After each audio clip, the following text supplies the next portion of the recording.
Sorry about this, divers, but the IRL work taskbar was blowing up this morning, so I am late with all of this info, but I love looking through all the changes, and here they all are, of course, with my opinions thrown in as well. So, what's on tap for today? Well, I said it would get spicy this week, and Arrowhead has hit us with a two-punch combo of not only a new patch with game changers thrown in there, but also we got our first glimpse at the new Warbond dropping in 2 days. Thanks again for all your love. If you want to support the channel, the best and free way is to hit subscribe, and don't forget to ring that notifications bell so you never miss my future upload alerts. And here comes everything that just dropped today into Helldivers.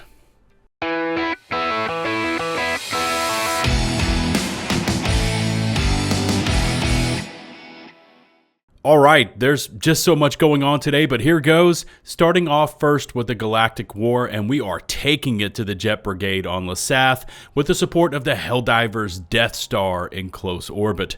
The current timer for the major order is showing just over 3 days to go, leading us up to this weekend where I think it's safe to say we are all expecting something massive to drop into the game.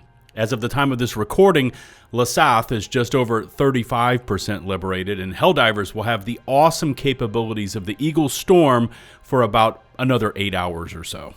Other than that, the entire ring of planets around Meridia is currently off limits, and thank you to all the brave Helldivers who have decided to stay behind there and hold the line as we fully expect the Illumina to make their way through the wormhole sometime this week. Also, if you're looking to stockpile a few extra metals, which you may want to, hint hint, more on this in a moment, today's daily order is to extract with 5 rare samples, which should be easily finished up in a single mission on medium to high tier difficulties. Jumping now over to the Helldivers companion app, and we can see that 𝗙ecie is showing just under 24 hours to go until fully liberated, and the question then is, what happens next? Because the Jet Brigade is still stirring it up, and we would still have a lot of time left in the current major order timer.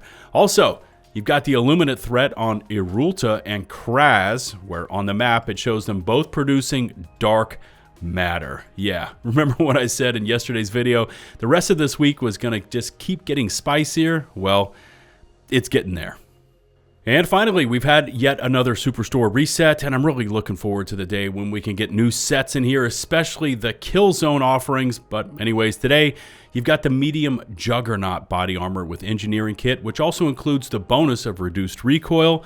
Of course, you've got 2 helmets on offer, and the medium Exterminator armor with fortified and the added bonus of, again, recoil reduction. Okay, with all of that now out of the way, let's get down to business. And it looks like Arrowhead has been doing some cooking behind the scenes, and we've got a brand new update to the game.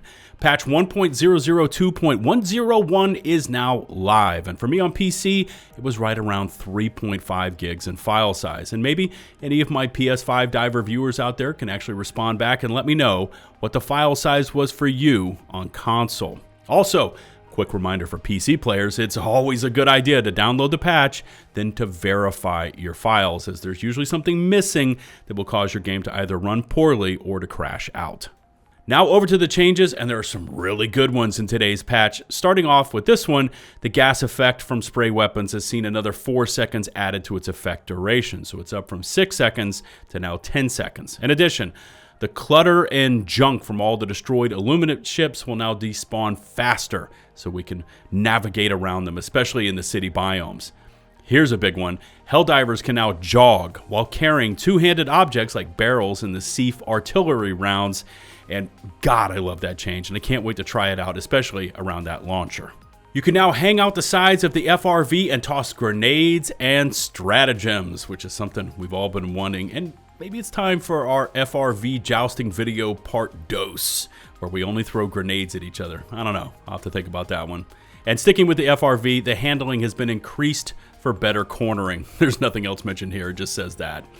The 𝗵15 Loyalist now has more ammo, picking up 1 more starting mag and 1 more spare mag, and the frequently avoided Sterilizer has had its crosshair drift recoil removed, along with decreased camera climb recoil.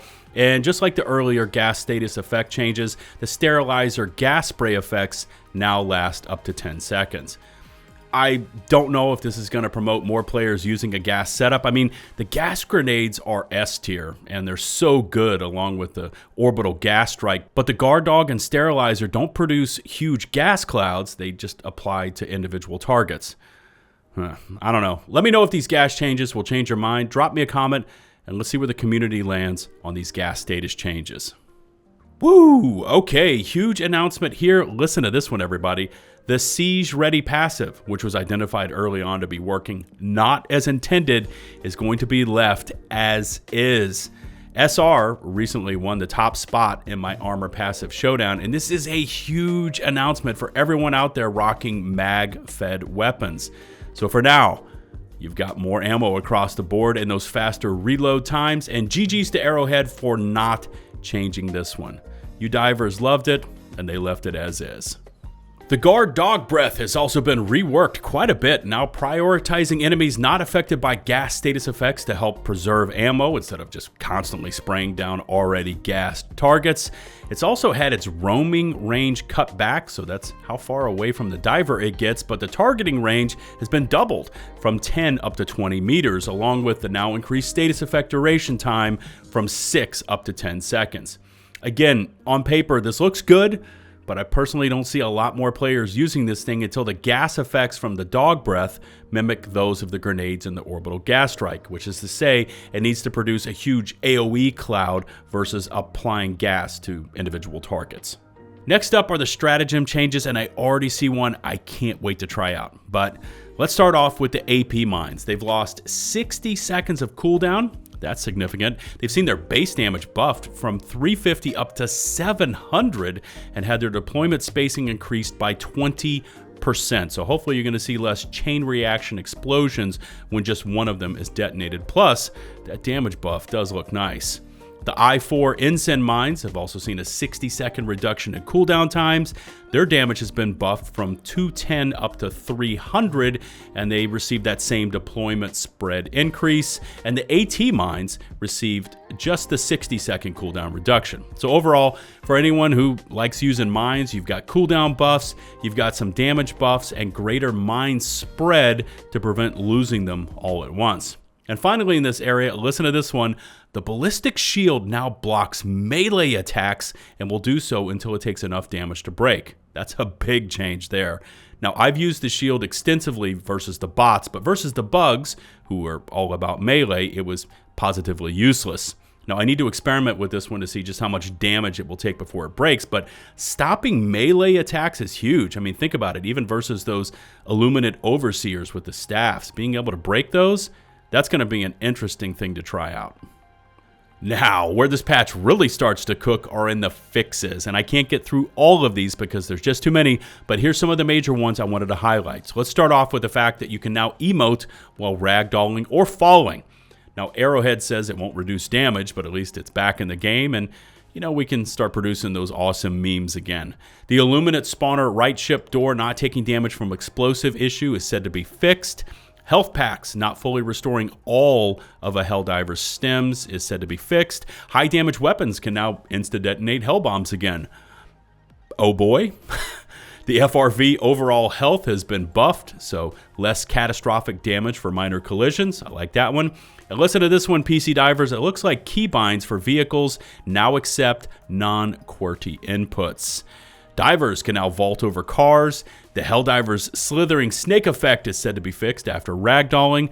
The Stalker's tongue had a small visual bug that has been fixed. Scary, but interesting. Civvies not finding the shuttle doors on the extract mission is fixed. Less frequent purple question marks appearing on certain mission types. Oh, that's too bad. I kind of like seeing those. The 𝗙cie_2 obedient armor floating head issue has also been addressed. An armor pin mismatch bug from December showing incorrect visuals has also been fixed. And killed enemy bodies will now sink into the ground, especially near terminals and extraction points, which was a major issue when they blocked us from completing the objectives. Almost done, I promise, but these are super important fixes here. You've also got the issue of a player supplying another player with a resupply and not giving them stems. That has been fixed. Huge one there. Melee weapons no longer sending vehicles into the air.